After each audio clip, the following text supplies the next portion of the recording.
We own it. We own it. We own it like Blue Bonnet. Mm-hmm. Mm-hmm. Oh yeah. Mm-hmm. Oh yeah. Mm-hmm. Break it down now. Love Ed with Julie and Jake. This just in. If you don't know what you're doing or why you're doing it, you're unlikely to be successful. Apply this simple logic to relationships, and it's easy to see why dating in our culture leads to so many broken hearts. Eureka! That's why we're doing a little vision casting over the next few episodes of Love Ed with Julie and MJ. It's called Dating 101, and it's our newest series. In it, we want to share 10 fresh perspectives on dating that hold the potential not only to empower you to date with purpose, but to actually enjoy doing it. Yay! Proverbs 29:18 says that without a prophetic vision, the people cast off restraint. I cast that off. The Christian Standard Bible actually puts it a little more graphically. It says, without revelation, the people run wild. Sounds like our contemporary dating culture with sexting, hooking up, cohabitating, anything goes. Yeah, but with your permission, we would like to empower you to think bigger when it comes to dating. So this series was actually inspired by another series. Yes, the top 10 dumbest reasons to date. One of my favorite talks where I have a blast pointing out the flaws of some of the most popular reasons for dating.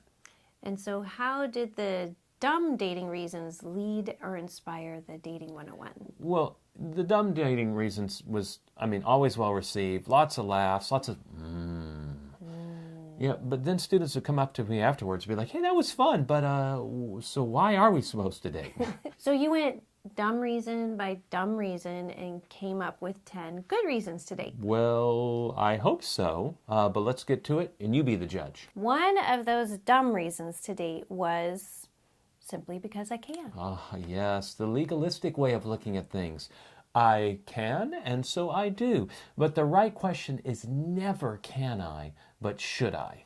Which is why in the Bible, Paul says to the Corinthians, all things are lawful, not all things are beneficial. Yes, Jesus freed us from the law, but not so that we can break the law, but so that we can actually aspire to a life of living for God's glory.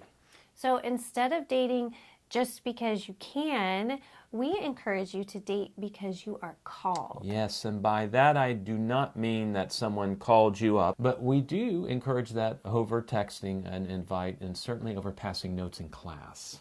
No, by called, we mean that you believe you are called to marriage. Yeah, and not necessarily called to marry the person that you're dating. Of course not. That's why you date, to find that out. But as we said before, the purpose of dating is not marriage. The purpose of dating is growing and testing a relationship to see if it makes sense that relationship lead to marriage. But if you aren't even sure that you ever want to be married, then you shouldn't be dating. You're just playing around.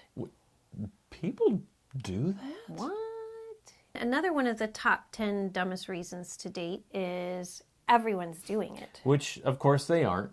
But it feels like they are. Indeed, but we say instead of aspiring to join some herd of mindless daters on the other side of the fence, grazing in the fields of aimless relationships, what if you determined to do something truly amazing? Date like no one's doing it. For starters, be intentional. Researcher Scott Stanley talks about the general tendency that we have in our current dating culture to slide into relationships instead of making conscious choices that make sense and logically lead to building healthy relationships. He says you should be deciding instead of sliding. And I say an amen to that. But this whole vision for dating goes far beyond intentionality. Instead of moving along with the pack, it encourages you to question the status quo. This is one of the reasons why we offer date hacks every single week to inspire you to date like no one's doing it. Like, wait until you're ready to commit before you kiss, as if your relationship was based on commitment and not kissing. Or only date after you've built relationships with wise mentors to guide you through the process. Or plan to avoid temptation or else plan to fall to temptation. And another, before you date seriously, get to know their character.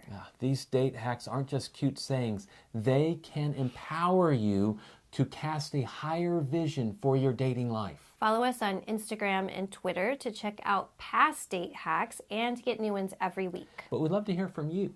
How are you dating like no one's doing it? Share your thoughts in the comment section below. And tune in next week as we continue our Dating 101 series on Love Ed with Julie and MJ. Love Ed with Julie and MJ.